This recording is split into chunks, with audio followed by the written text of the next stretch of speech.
आज सभी अखबारों ने भी प्रमुखता से इस विषय को लीड न्यूज के रूप में लिया है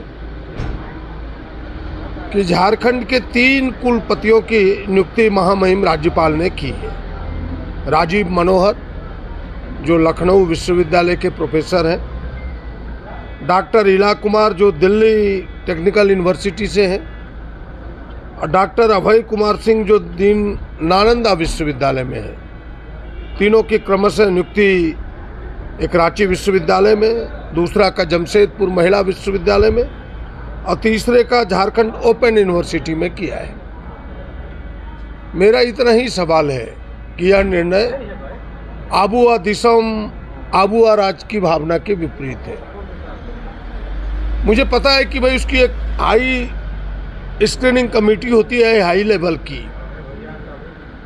मैंने सरकार से जानने का प्रयास किया कि सरकार हमें यह बताए क्या किसी विद्वत प्रोफेसर जो झारखंड के रहने वाले उन्होंने आवेदन दिया कि नहीं, दलित हो, आदिवासी हो, पिछड़ा हो, सामान्य वर्ग का हो, अल्पसंख्यक हो, और दिया था तो फिर किन कारणों से उनके नाम शॉर्टलिस्टिंग हुई कि नहीं, या हुआ तो फिर कहाँ से उनके नाम गायब हुए?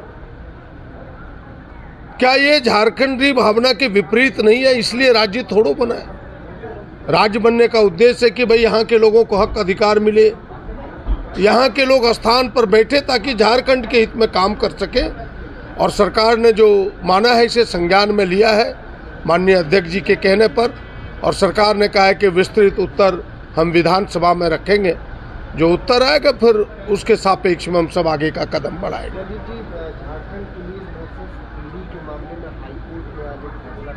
पूरा मामला सीबीआई को सौंप दिया।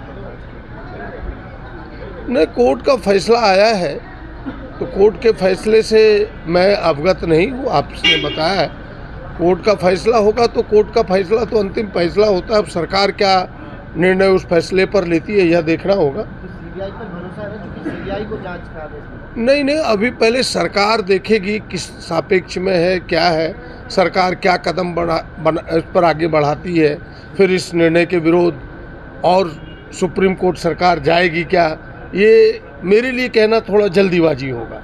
सरकार जब ये इस निर्णय पर पहुंचेगी तब फिर इस विषय पर मैं कुछ कह पाऊंगा। और एक दूसरा जो मेरा प्रश्न था, आपने देखा होगा सुबह मैंने जो सबसे पहले विधानसभा में रखा कि मेरे 2 प्रश्न कल भी थे और आज भी थे। कल के प्रश्न के उत्तर इतने भेग थे कि मुझे के बेहद तकलीफ था, इसीलिए मैंने उस विधानसभा में रखा कि मैंने एक उच्च विद्यालय है मेरे यहाँ, तेलिया टिकर उच्च विद्यालय, जहाँ मात्र 1 शिक्षक है, बच्चे नहीं हैं, शिक्षक नहीं रहने के कारण उसके उत्तर इतने भेग थे। दूसरा जो आज मैंने दिया उसके उत्तर ही नहीं आए।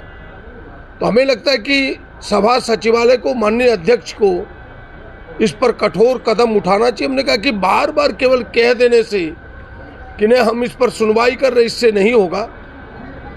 माननीय अध्यक्ष जी को चाहिए कि ऐसे पदाधिकारियों पर जो इस प्रकार की लापरवाही बरतता हो, जो विधानसभा का महत्व न देता हो, ऐसे लोगों पर कार्रवाई हो।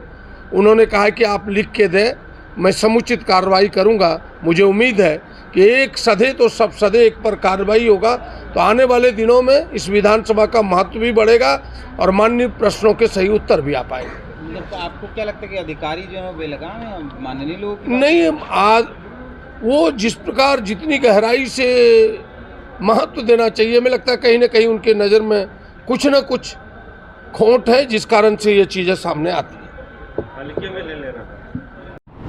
जेपी भारत लाइव, भारत की बात जेपी के साथ। वीडियो को लाइक करें, शेयर करें और चैनल को सब्सक्राइब करें।